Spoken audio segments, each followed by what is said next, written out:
কাঁচা টমেটো দিয়ে ভীষণ মজাদার একটা রান্না আজকে করে দেখাবো, যেটা কিনা আপনারা সবাই অনেক পছন্দ করবেন। কারণ এই রান্নাটা এতটাই মজার যে এক প্লেট ভাত অনায়াসে খেয়ে ফেলতে পারবেন।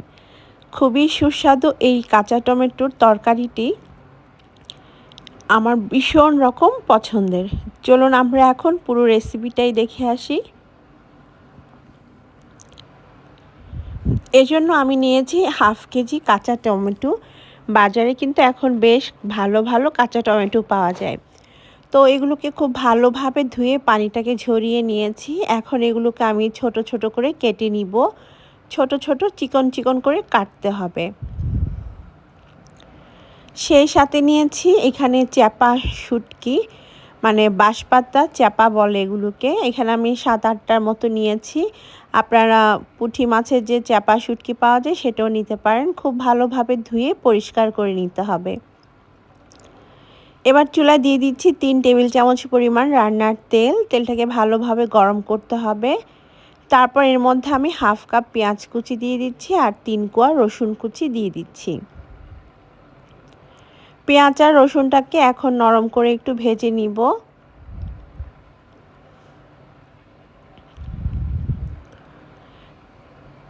পেঁয়াজ আর রসুন যখন নরম হয়ে আসবে তখন এর মধ্যে দিয়ে দিব 1 টেবিল চামচ লাল মরিচের গুঁড়া আর 1 চা চামচ হলুদের গুঁড়া। মরিচটা নিজের ঝাল যে যেমনটা পছন্দ করেন সে অনুযায়ী দিবেন। স্বাদ মতো লবণ দিতে হবে। সামান্য একটু পানি দিয়ে মশলাটাকে ভালোভাবে কষিয়ে নিতে হবে। এই রান্নায় ঝালটা একটু বেশি দিলে খেতে বেশি মজা হয়। তো ভালোভাবে আমি মশলাটাকে এখন কষিয়ে নিব।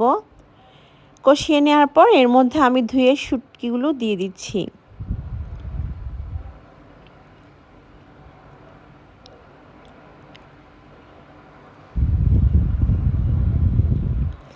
এবার মশলার সাথে শুটকিগুলোকেও 2 থেকে 3 মিনিট কষিয়ে নিব। আমি ঢাকনা দিচ্ছি না, ঢাকনা ছাড়াই আমি এই শুটকিগুলোকে কষিয়ে নিয়েছি।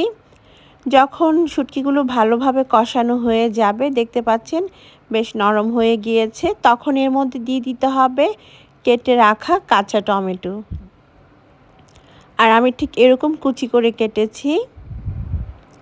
সবগুলো টমেটো এখন দিয়ে দিচ্ছি। তারপর আমরা মশলার সাথে টমেটোগুলোকে ভালোভাবে মিশিয়ে নিব।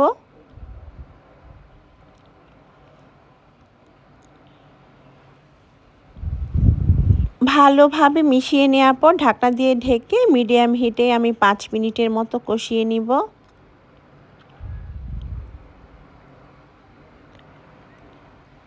5 মিনিট পর ঢাকনাটা খুলে নিতে হবে। আর দেখতে পাচ্ছেন মশলার সাথে টমেটো ভালোভাবে কষানো হয়ে গিয়েছে।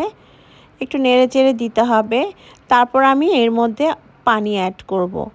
তো আমি টমেটো সেদ্ধ হওয়ার জন্য এর মধ্যে হাফ কাপ পরিমাণ পানি দিচ্ছি। পানিটা এখন সব কিছুর সাথে ভালোভাবে মিশিয়ে নিতে হবে আর ঢাকনা দিয়ে ঢেকে রান্না করব যতক্ষণ না টমেটো একদম শুকিয়ে যাচ্ছে আর পানিটাও শুকিয়ে যাচ্ছে। তো 10 মিনিট রান্না করার পর দেখতে পাচ্ছেন যে টমেটো গলে গিয়েছে আর পানিটাও একদম শুকিয়ে তেলটা উপরে উঠে এসেছে। আমাদের রান্না এখন একদম শেষের পর্যায়ে। এবার আমি 3টা কাঁচামরিচ আর কিছুটা ধনেপাতা দিয়ে দিচ্ছি ফ্লেভারের জন্য। তারপর সব কিছুকে ভালোভাবে মিশিয়ে নিতে হবে আর লো হিটে আমি 5 মিনিটের মতো আরও রান্না করব। এতে করে ধনেপাতার ফ্লেভারটা খুব ভালোভাবে অ্যাবসর্ব হবে। 5 মিনিট পর ঢাকনাটা খুলে নিয়েছি আর দেখতে পাচ্ছেন ফাইনাল লুক আমাদের শুটকির এই তরকারির কতটা চমৎকার হয়েছে। এখন একটা প্লেটে সার্ভ করে নিব। ব্যাস তৈরি হয়ে গেল কাঁচা টমেটো দিয়ে শুটকি ভুনা। এটা খেতে এতটাই মজার যে সবাই পছন্দ করবে। আর এটা দিয়ে 1 প্লেট ভাত আপনারা নিমিষে শেষ করে ফেলতে পারবেন। বিদায় নিচ্ছি, ভালো থাকবেন।